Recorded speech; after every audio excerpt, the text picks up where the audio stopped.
Hi, it's Dr. Robert Seichert. Welcome to a new episode of the Doctor Podcast Show. This is episode number 18. Today, we're going to be discussing a very important topic that's been in the news a lot in the last few years. It's transgender medicine and transgender surgery. And I'm pleased to have three of the world's leading experts today to discuss this topic. We have Dr. Marci Bowers, who's appearing via Zoom all the way from California, where she practices medicine and surgery there. Dr. Bowers was trained as a gynecologist, but is now one of the world's leading transgender surgeons. And Dr. Bowers has a unique perspective to this because she herself transitioned from male to female several decades ago. So she's one of the few transgender females who actually does the surgery.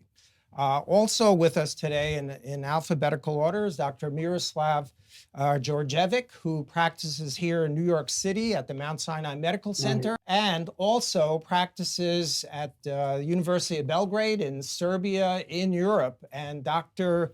Djordjevic has also done thousands of transgender surgeries and is one of the world's leading experts on this. We also have with us Dr. John Steever, who's trained as a pediatrician and an adolescent medicine specialist, and his practice is focusing on treating adolescents who are interested in transitioning. He treats with various hormones and puberty blockers, and he will also be giving us lots of information about that. Thank you, everybody, for coming today. I'm going to start with Dr. Bauer and Dr. Djordjevic. Dr. Bauer, if you could just introduce yourself and give us some background about why you decided to specialize in transgender surgery. Thank you, Robert, for having me. My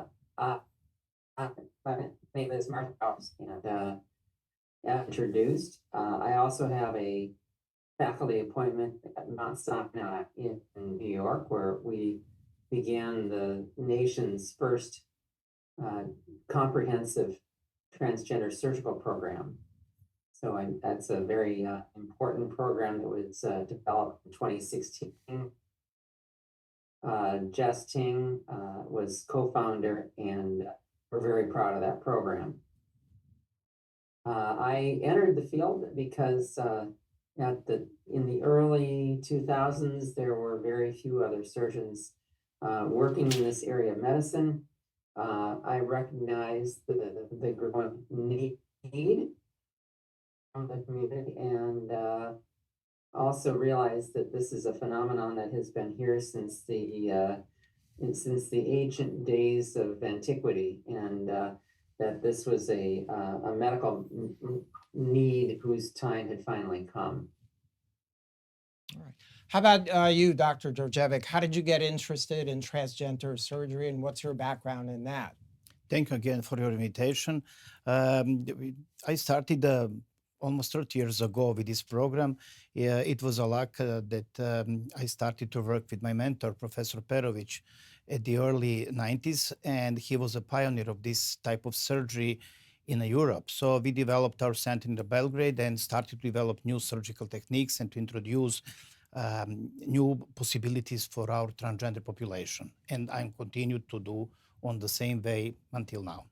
All right. And Dr. Steever, could you explain to us what gender dysphoria is? We hear that a lot about that. Can you define that and explain it? Well, gender dysphoria is basically the state where a person is upset or anxious or feeling bad about themselves, but a state of anxiety and dislike of themselves due to the disconnect between how they perceive their gender and how society views their gender. So in sort of simplistic terms, when a boy feels trapped in a woman's body or vice versa. I see. All right. And why do you think that happens? What causes gender dysphoria? Well, I don't think we really know exactly why some people do not identify in their head with the gender that they are assigned to at birth. Spheres of possibility, gender expression, gender orientation, sexual behavior.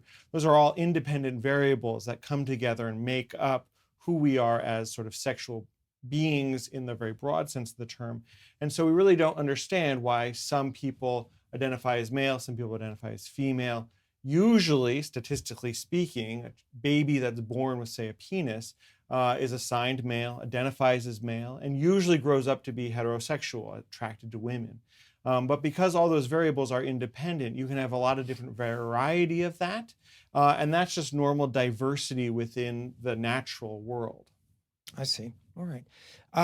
Dr. Bowers, can you tell us what type of transgender surgeries you do? Do you operate on both males and females, and what do you do? And we operate on both trans-feminine and trans-masculine individuals, performing genital confirmation. So in the female or trans-feminine person, we perform vaginoplasty, which is creation of a neovagina from the existing male anatomy.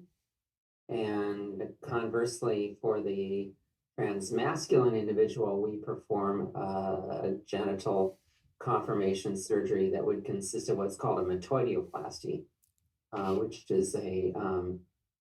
is basically literally the Latin derivative is becoming male, and in fact we take testosterone enlarged vulvar tissues, and we can create a quite realistic and functional neophallus. It is smaller than the adult male in most cases, but there is some overlap within the lower limits of what could be expected. By the way, this is meant for mature audiences. If you're sensitive about this topic, please be careful about that. We're going to discuss some very explicit surgical sexual techniques, so please be advised. Can you explain how you convert male genitalia into female genitalia? Yes, this is a very well-known technique that introduced in our practice more than 50 years. So we usually use tissue from the male genitalia and create all attributes of female genitalia, like labias, clitoris, it's very sensitive, then neovagina. There are many techniques how to do this, and we have now 3 groups of these techniques. One is to use just genital skin to create a neovagina. In the last couple of years, we started to do something that is very well known in cis females who born without vagina, and we started to use peritoneal segments. This is a part of the abdominal wall to create a new neovagina. And finally, in the cases that we don't have enough material, not enough skin after radical circumcision, or in the cases after failed primary surgery, we use some segments of the bowels.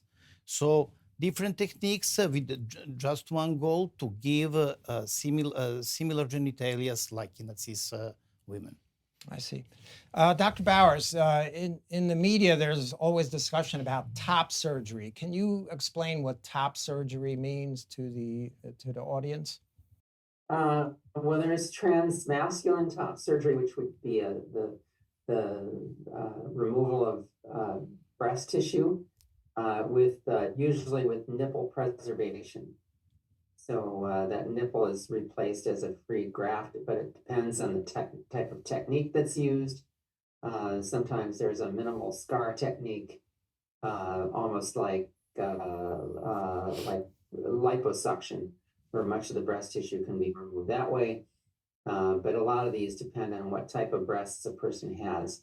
For trans feminine top surgery, that would consist of usually of breast augmentation in standard fashion.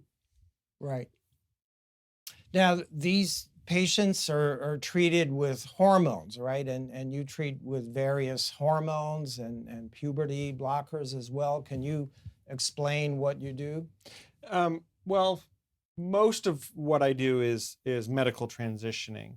And so depending upon the age of the patient, and their involvement of their family, and what the patient is interested in, that determines what combination of hormones one can use to induce a puberty that the patient desires. So for somebody who's transitioning towards a feminine body, we use estrogen to build breast tissue, to change body shape to a more hourglass shape. For those who are on the transmasculine spectrum, we use testosterone to create some facial and body hair, to create a dropped voice, a dropped vocal pitch, and to also stop the menstrual period. For people who are much younger, we often use puberty blockers to stop the current puberty progression. And that often gives people time and their families time to sort out how they want to proceed over the next few years.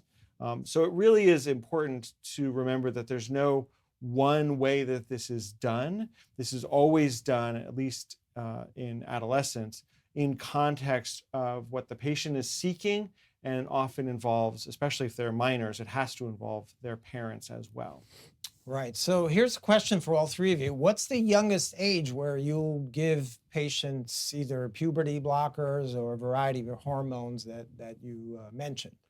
Well, I would say the youngest age is in concordance with the guidelines, which would say once somebody has started their pubertal sequence, and so that will depend upon the age. So that could be 10, that could 12, be 10, maybe 8 even? maybe even 8, but that's not very common. But once they've started their pubertal sequence, that's when you block puberty with a medication that basically stops the signal from the brain down to the gonads. And you basically use that medicine to stop puberty. And that medicine has been around for a very long time. It's been used for other conditions like precocious puberty very successfully. It's very powerful, but has actually very minimal side effects and is really sort of a pause button on the puberty. You stop those medicines and those effects go away, and puberty progresses. What your next question is when do you start cross-gender hormones? And that is a definite conversation with the patient, the family, maybe your mental health colleagues, and the doctor. And so there's no absolute recommendation. WPATH, which Dr. Bowers is the head of currently, has guidelines on the use of cross-gender hormones. And so people will do cross-gender hormones as young as 14, sometimes even younger, depending upon the individual scenario. All right. What's the youngest patient that you'll operate on, Dr. Djordjevic? The youngest patient is a patient, the 18-year-old, you know. We had a couple of candidates who were very agree to start with a surgical transition, and we waited until 18th birthday and then continued as a gift to these patients with the surgical transition. But in all of these cases, we had good letters of recommendation from our colleagues, psychiatrists, psychologists, social workers, and endocrinologists, who confirmed that we can do this without any possibility for maybe some mistake. Because don't forget, we have, as our colleague told, we have a reversible transition that is using of hormones or prepubertal blockers. But if you are going to do a surgery, it is a final option, and later is really very, very difficult to change something and to correct some mistakes. Right. Dr. Bowers, how about you? What's the youngest age that you'll operate on? Well, it's a shame that we're identifying age as a criteria, because really what it should be is a combination of physical and social maturity. Dr. Bowers is absolutely right. In the perfect world, we would use a combination of emotional maturity, physical maturity, and things like that. The difficulty is that's... But it's not done commonly. It's not done commonly. There's been a lot of blowback about about any sort of treatment, and a lot of misconception and misinformation that surgeries are being performed in adolescents, which is simply not the standards of care, and it's not the truth. So is 18 your cutoff? So that's really what we're looking for, because undergoing surgery, obviously there's a lot at stake in a young person. We want to get it right. We don't like people regretting their decision, which is not common anyway, and not common in this population. But nonetheless, we want to be perfect. No surgery is ever perfect, but we try to come as close as possible. And so that's why we like to see both physical and mental maturity. Do you ever operate on someone under 18 without parental consent? No, we always involve parents. You always do. Okay. And we don't operate under 18 anymore. We have done a handful of those cases in the past. They've been well received and very appreciated by patients, but the standard is still age 18. All right. Which is, most would say that's a fairly arbitrary number, because there certainly are people who are quite mature by the age of 17 even, that would be capable of making that decision. But unfortunately, with the inflammatory backlash from some who would like to get rid of transgender persons altogether, the idea of proposing this at any other age besides 18 is just unthinkable at this time. I want to ask all of you, do all your patients get a psychiatry consultation before they take the medications and or have the surgery? No, I would say that all of my patients have involvement with mental health specialists. So if somebody is a psychologist or even an experienced LCSW who's got the experience to make these evaluations around gender dysphoria, and things like that, that's sufficient. There certainly are psychiatrists who are not trained in this area, and I would not take their recommendations over someone who's got a lot of experience. So it does not have to be a psychiatrist per se, Right. but I think all of us involve our mental health colleagues in the decision process, again, with the patient, with their families, before any action is taken for minors. Right. So Dr. Djordjevic, the important corollary, if I can add, Sure. Sorry about that, to jump in, but the important corollary to that is that this is not to suggest that this is a psychological issue. Most people now really feel that this is some sort of, it's probably a biological hardwiring of the individual. But what we need the mental health support for is to sort through confounding issues, performance in school, psychosocial adjustment, and many of the other stressors that affect people at any age, but especially in the teenage population, where it can be really difficult, even growing out without any diagnoses, let alone gender dysphoria. So we want to make sure that everything else is treated or under treatment and stable before, or at least in conjunction with ongoing treatment for the gender issues themselves. What about you, Dr. Djordjevic? Do you get a psychiatry consultation? Yes, I agree with my colleagues completely. And it is very important to have a professional who works with the transgender population. This professional can be psychologist, psychiatrist, mental health professional, or something like that, but he has to be professional.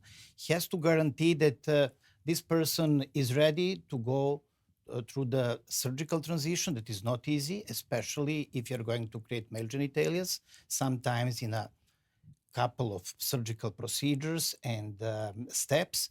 So very, very important is to have a good created letters of recommendation and opinions what we can expect after surgery. And also a very important thing is to continue to work, either mental health professional or a psychologist or social worker, to continue to work with our candidates after surgery, to explain what's happened, and then to prevent some unsatisfactory outcomes from our candidates.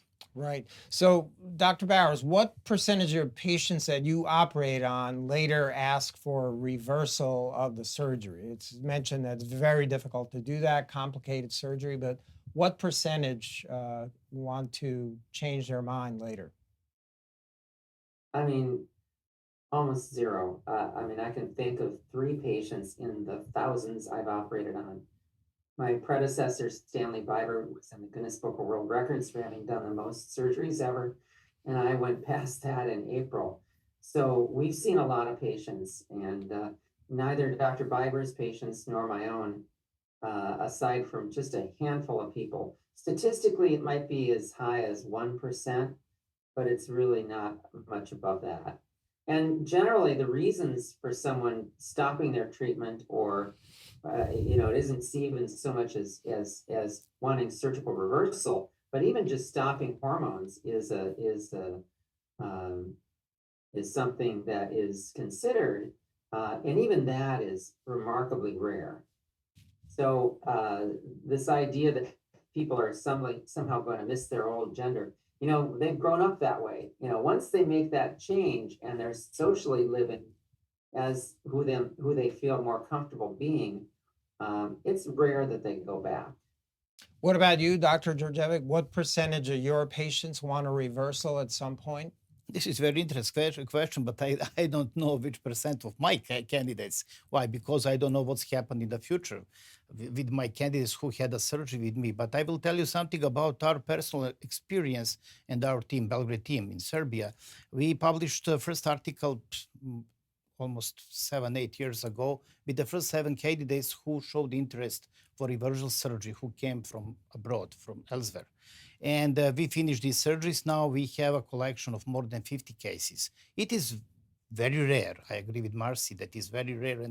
But we have to open our eyes to prevent this, because one mistake for this person is 100% unsatisfactory result. And this is like a drama, So you can follow also, in the last couple of years, you can follow also a huge discussion in the United Kingdom about this, about prepubertal blockers, about wishes of the young population, 8-year, 10-year-old teenagers who showed interest to be transgender because it is a popular maybe today. So we have to be very careful on this, and there is a solution, thanks to God, thanks to our experience, that we can reverse and do something similar. But my recommendation is to be very careful for all of the surgeons who are working today, to be very careful when we accept a candidate for this type of surgery. So Dr. Bowers mentioned it's less than 1%, but you've been doing this for many years or decades. Is there any data on the reversal if you're doing all these cases? Thanks to God, we were the center of former Yugoslavia. That was a country with more than 25 million people, and we still cover all of the transgender population in this area. And we performed 1,200 transgender cases in the last 30 years. Nobody showed a regret. But I'm not sure that some of them maybe leave and then try to... Obviously, the ones you know about, you don't Yes. know if they go back to another country, they may not Yes. follow up with you. But of the ones that you followed, either in New York or in Serbia, what's the percentage of reversal? No, according to my work, it is very, very rare. low. I told you we have now 52 cases that we did a reversal in the last 10 years, So Right. it is almost nothing if we compare this with the number of procedures that we did. Right.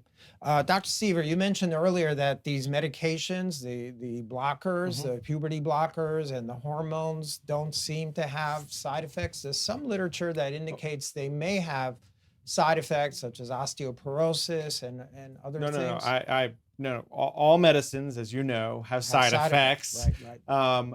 They, for the power of the puberty blockers, they have very few side effects, but there are limits to them. You cannot use a puberty blocker for more than 2, maybe 3 years, because there is concern about bone health and the acquisition of calcium into bones. And that if somebody is on a puberty blocker for too long without adding in hormones, that they are set up for later in life of having osteoporosis and things like that. There's some question about mental health development, but it's very subtle, and I've not seen any of that. Many of our kids often struggle because of societal pressures from depression and anxiety, but I've not seen any study that said that puberty blockers add to that. And in fact, there are studies looking at quality of life that when you talk about puberty blockers and then moving on to, if that's appropriate for that individual, moving on to cross-gender hormones, that most of those people feel like their quality of life has just improved incredibly.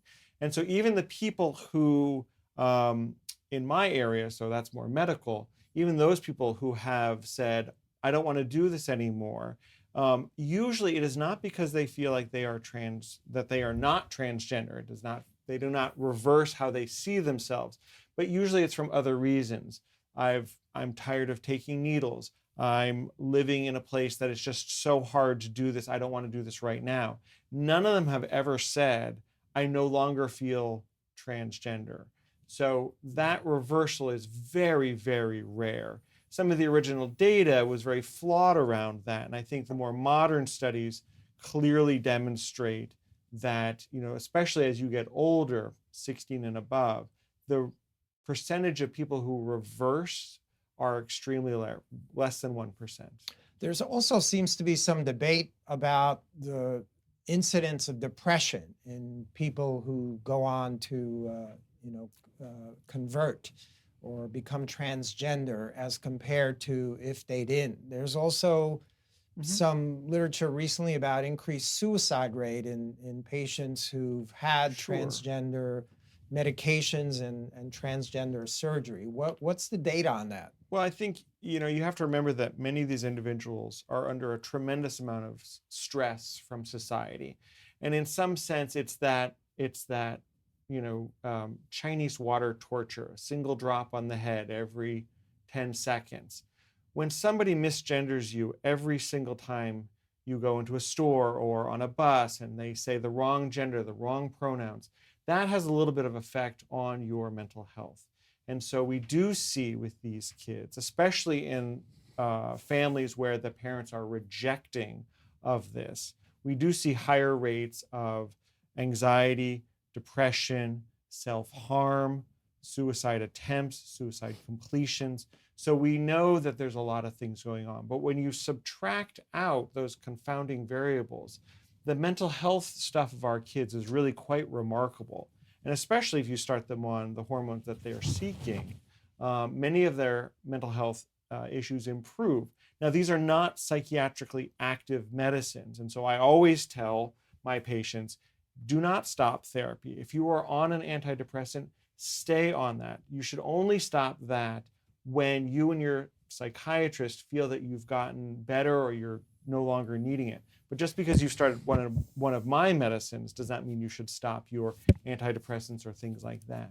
So it's really important to make a distinction. We are very clear, the data is very clear, that gender dysphoria per se is not the problem. It's the society at which our kids live in and the constant pressure that they are under that causes the anxiety, the depression, and all that stuff. All right. Dr. Bowers, are you aware of any of your patients becoming suicidal or committing suicide? And Dr. Djordjevic? You seem to be passing along a false narrative. And Well, I'm just asking because you have the experience. Suicide is obviously a great concern, mental health particularly among adolescents, and there's no question that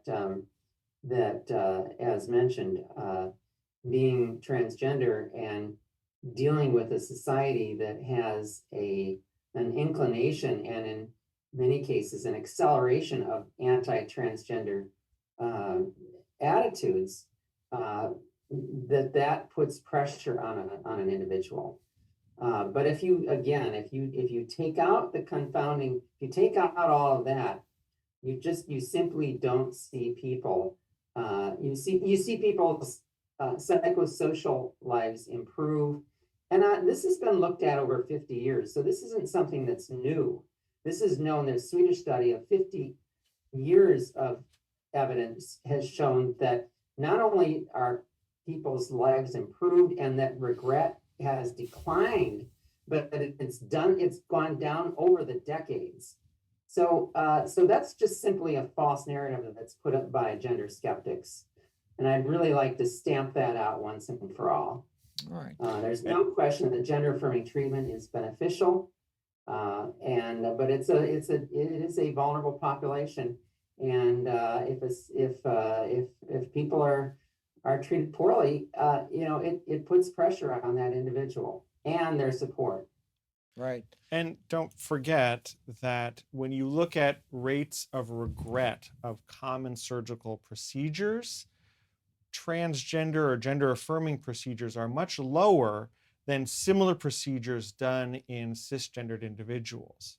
So we almost never talk about the cisgendered woman who has an augmentation and then regrets it later. We seem to focus a lot on the transgender woman who has something and then regrets it. But in fact, if you look at those studies, and one came out 6 months ago or so, I'd have to go find it. The regret rate for these gender affirming surgeries is remarkably low compared to similar surgeries done on cisgendered individuals. Incredibly low. Yeah. Just Google famous actresses who have regret about breast augmentation. It's a rate far higher than we ever see for our trans populations. I mean, just start there. Look at regret after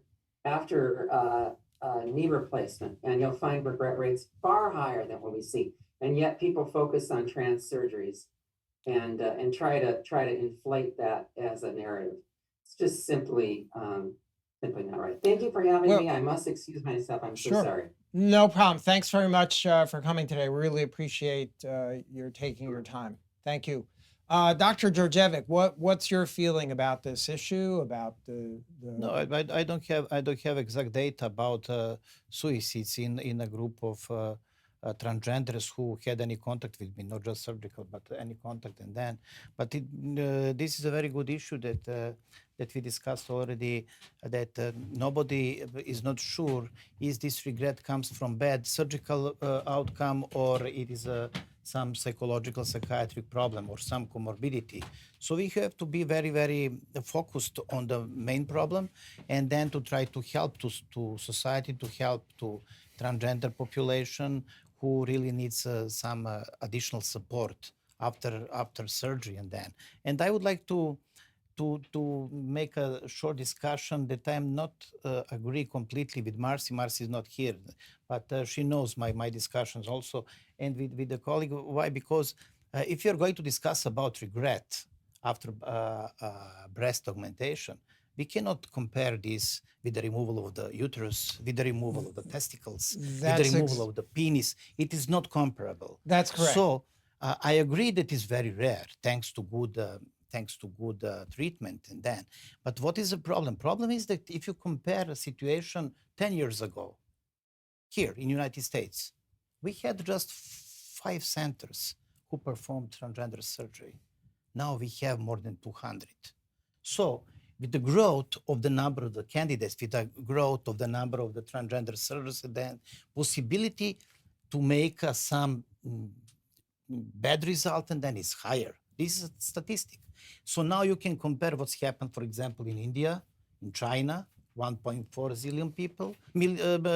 billion people, and nobody knows what's happened because they're coming for surgery and then disappear because country is too huge and that. So this is one of the main issues that we have to take in our mind, not just to treat our patient who is with us now in this room, no, to open our eyes and to try to help to society. It is international thing, and we have to work together to improve a life over the world, because nobody knows how much is a real incidence of transgender persons who are born today.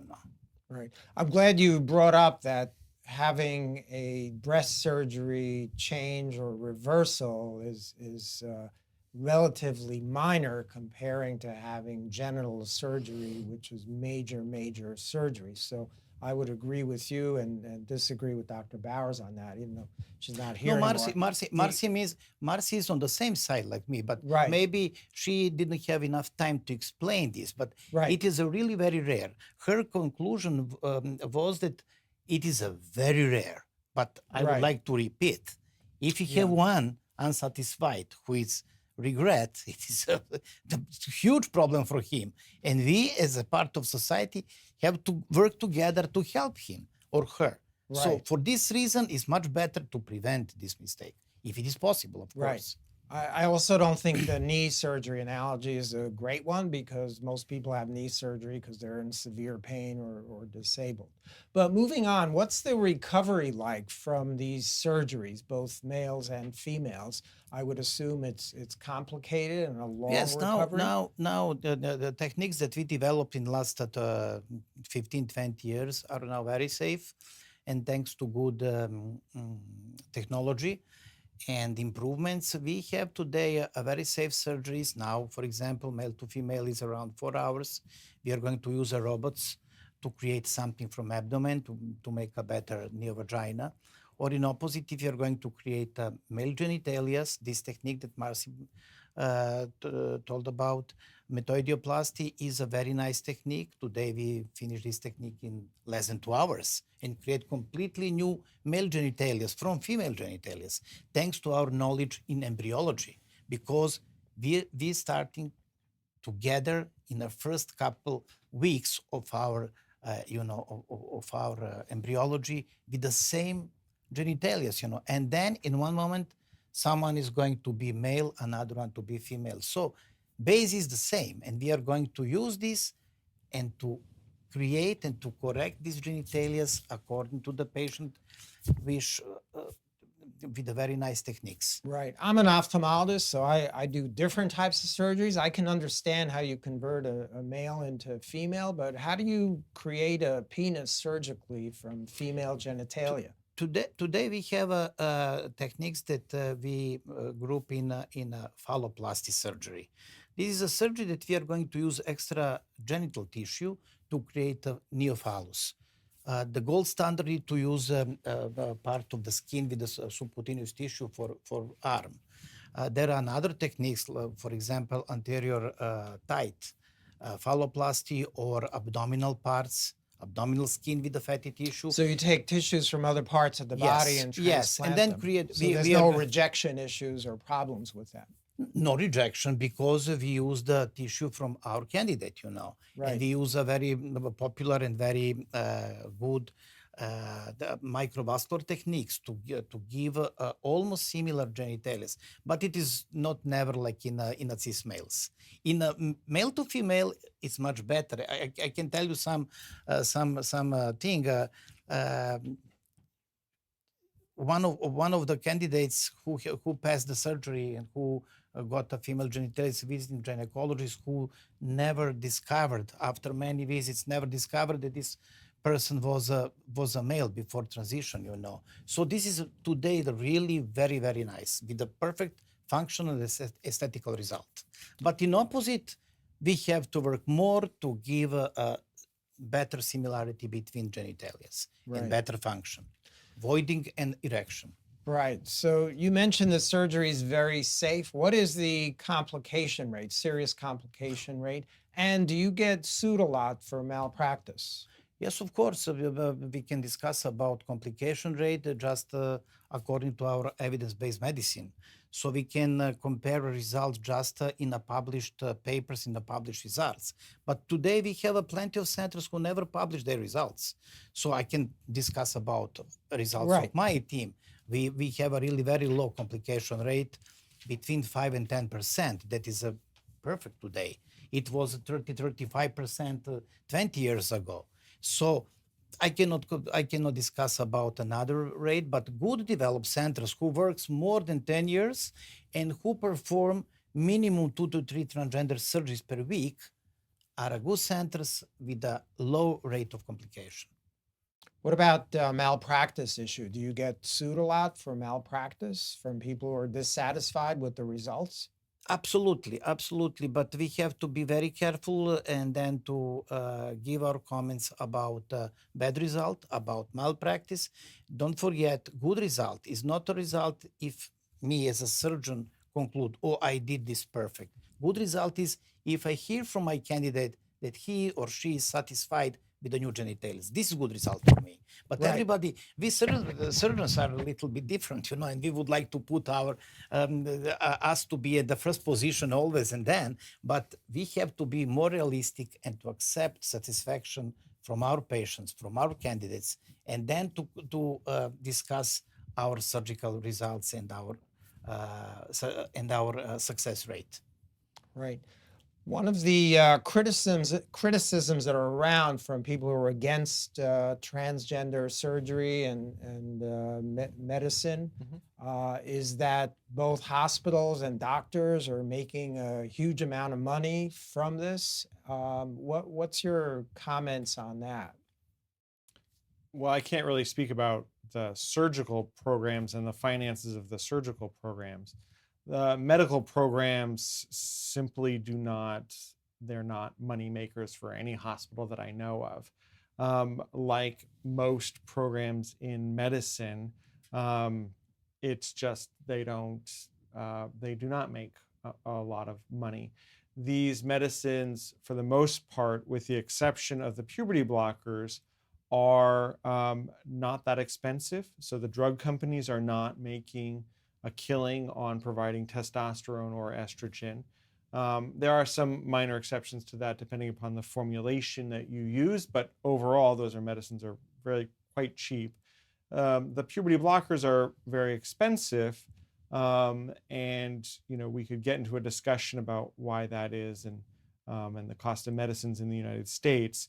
But I don't believe that anyone is making a ton of money off of these medicines, and I know of no medical program that is making money off of this. I see. What about the surgical component? The same criticism exists that surgeons charge huge amounts of money for this. The insurance companies are paying it. The hospitals are making a lot of money. Yeah, Is that a true criticism or not? It depends on countries. If you compare countries over the world, if you compare, for example, good developed countries, there is a difference. For example, I think the most expensive is to have this type of surgery in the United States now. But thanks to God and thanks to our to situation, our clients are covered by insurance. For example, I had plenty of the patients from the United States who came to Belgrade, to Serbia, to have a surgery.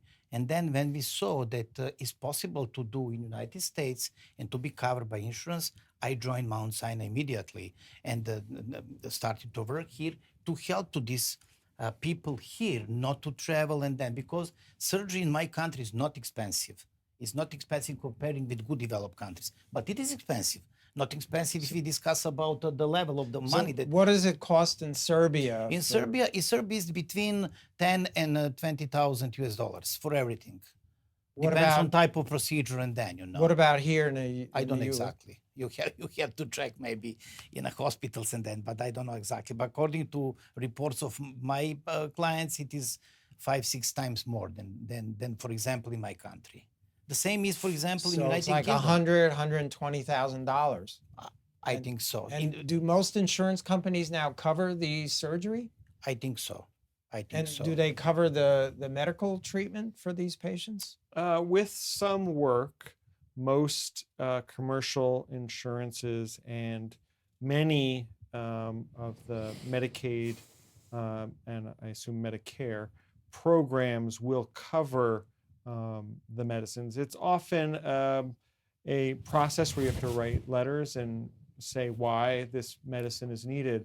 But again, it's many of these medicines, if you go on to some of these programs like GoodRx or things like that, you can get really quite excellent deals on the medications per se. That's the estrogens and testosterone, which have been correct. around a long time. But what about the puberty blockers? Those are still very expensive. What's very expensive? What? I have seen insurance companies say that they cost about $1,500 a pop. I've seen people, that's per dose. And how often do they get then those? I've also seen where people have, pharmacies have sold them retail for close to $5,000. Wow. So It's the price to the consumer can vary a lot. Those medicines, depending upon the formulation, can either be once a month or up to every 6 months.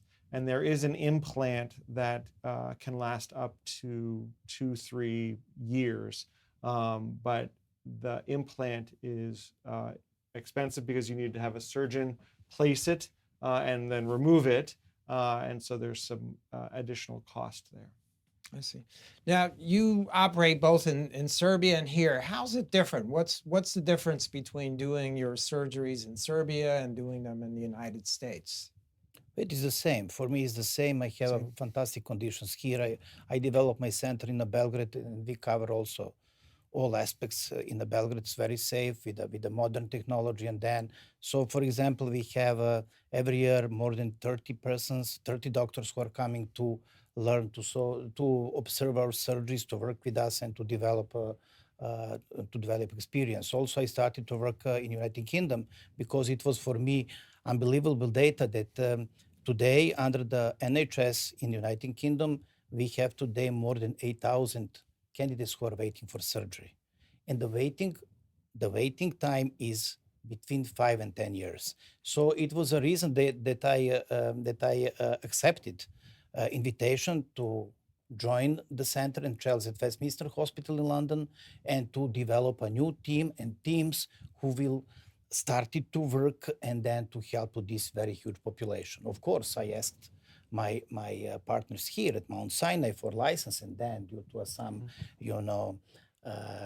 conflict of interest, and they agreed with me and gave me support to join London Hospital and to try to help on this part also.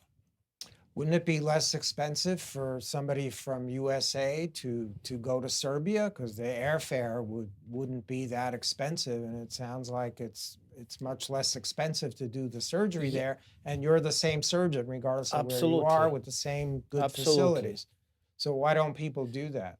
Absolutely, but when I started to work here in the United States, but I would like to tell you, I did the first transgender surgery with my credentials in 2009 in Detroit Receiving Hospital. That was a beginning. The chief of this hospital is now one of the leading transgender surgeons in Texas.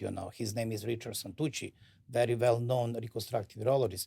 So between 2009 and 2016, I had plenty of the candidates from the United States who didn't have a possibility to do this surgery here and to pay at the same level than in my country. Another the issue is that I try to do surgery in one stage.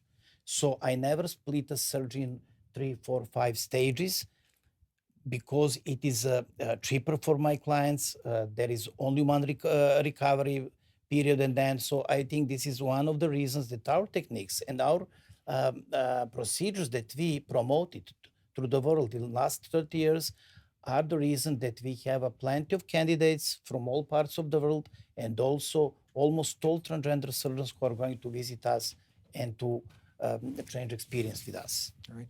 Do you think the increased volume of surgery and interest in this has always been around, but it's been suppressed somehow and people didn't talk about it? Because it seems to be much more popular in the last few years. Previously, you'd hear occasional cases of it. Why is that? I think a lot of it has to do with awareness and knowledge. Until people started to really talk about gender as distinct from a person's body, gender identity as being different than their body, and being different than sexual orientation, being different than behavior. Until you have that language and that ability to think about it, you don't really, you'd have to be pretty savvy to understand that there's a difference.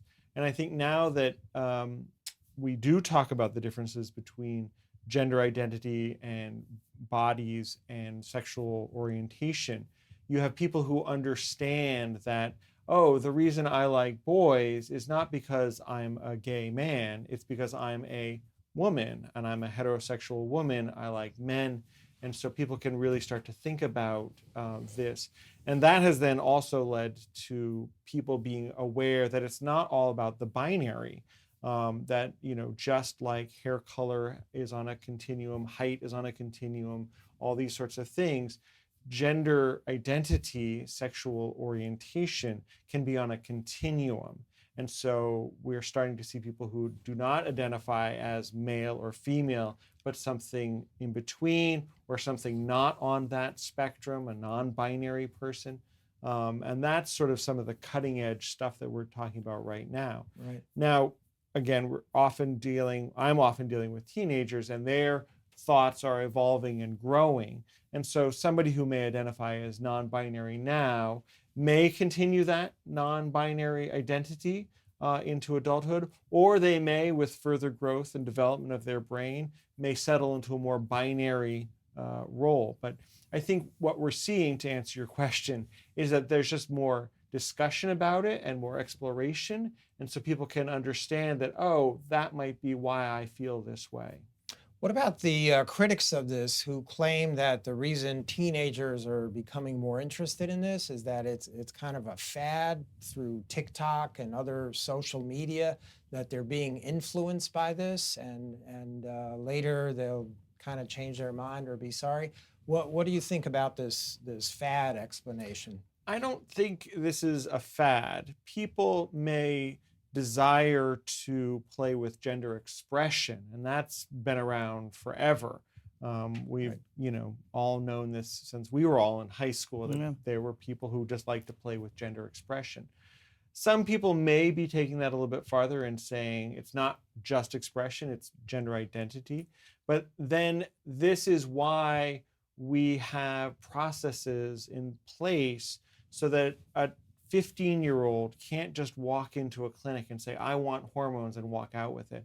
We involve their parents, we involve them, we involve the doctors, we involve the mental health experts. So it's a process, and the goal of that is not to limit people, but to really make sure that their thinking is clear and that it is not a fad or something they're doing just to piss their parents off, or they're doing it because their friend is this way.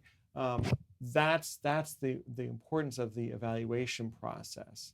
So, What's the quickest you've ever recommended a patient for surgery from the time they first appear to your office and desire having a sex change operation?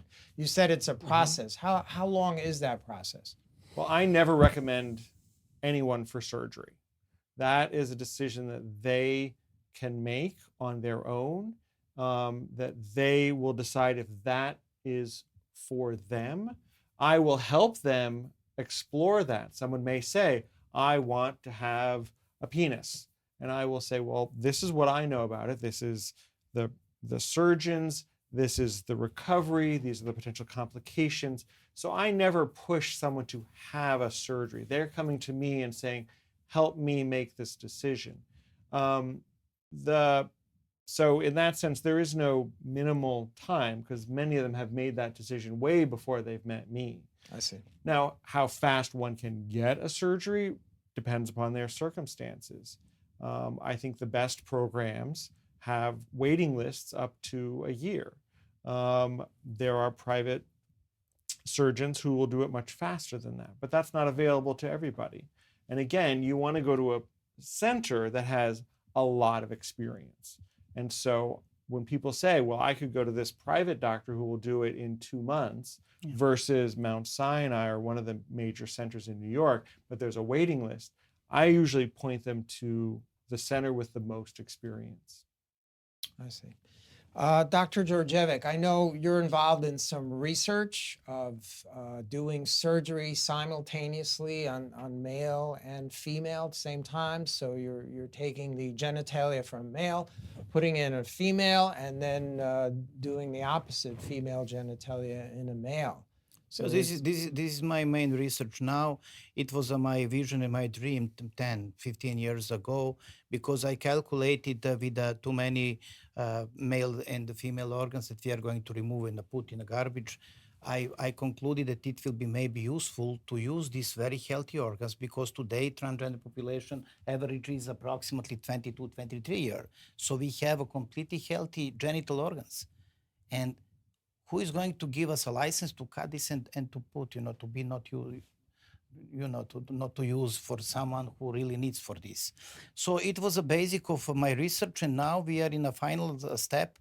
We are working in my forensic institute, my University of Belgrade, and we now try to develop techniques how to use genitalia from the person who is going to one gender, and then to transplant to another person who are looking for this. And as a result of this, I will tell you something that is very well known now in the literature in the world. We did three genital organ transplantations. First one was a uterus transplant in a cis female. In a monozygotic twins. It was the 11th in the world at this moment. It was 2017. Then in 2019, we did the second testicular transplant. First one was in Texas in the late 70s. And last year, we did the ovarian transplant. And from all of these three transplantations, we had a delivery. That is very good result. So final approach will be to transplant a penis. This is my main goal of my career, and I hope that this future started yesterday. Right. Now, you're a urologist by training. Do you work with other surgeons, like vascular surgeons, to connect the blood vessels, and neurosurgeons to connect the nerve supply from the donor to the host? How do you do that? So today we have a possibility to create teams and then to involve different specialties. But I told you 30 years ago, and I started to work this, and I was alone, and I developed my skills to do microvascular, to do nerve junction, and then. So today I have all of these skills to do myself. But for this project, I have a very nice teams of transplant surgeons who are going to work with me and who will help to do this revolutionary project. Now, you're transplanting tissue from one person to another, so there's going to be a rejection of that tissue by the host, the person who receives the organ. How do you deal with that? This is a bioethical issue. Why? Because we cannot recommend, for example, a genital organ transplantation in a person, and then to send this person under the very strong immunosuppressive therapy, because this therapy has side effects that will be, very, very problematic. So we are here as a surgeons to develop techniques. I did 3 transplantations: uterus, ovary, and testicle in monozygotic twins. There was no necessary to be under immunosuppression. Right, they have the same. I was happy, but now.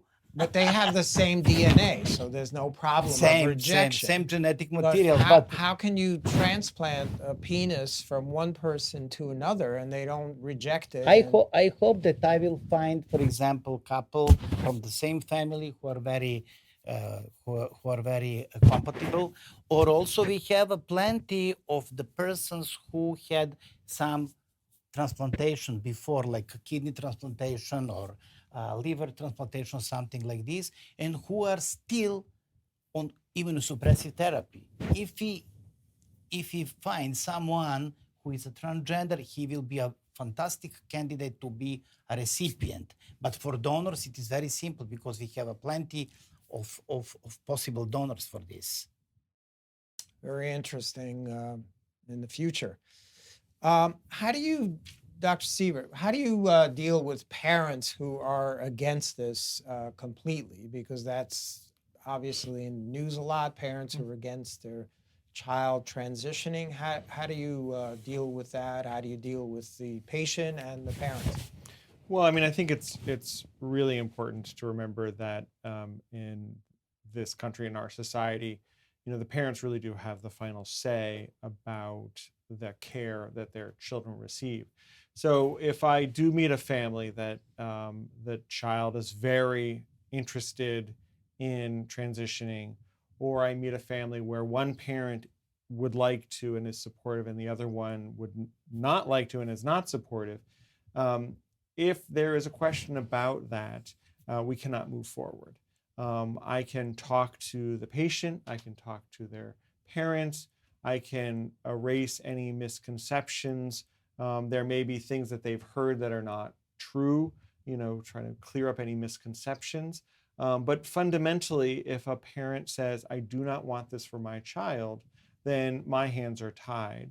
And the most I can offer the child and the family is just ongoing support. And I will be very honest with some of these families. Your child is 17 and a half. In 6 months, they will be considered an adult, and you will lose that control.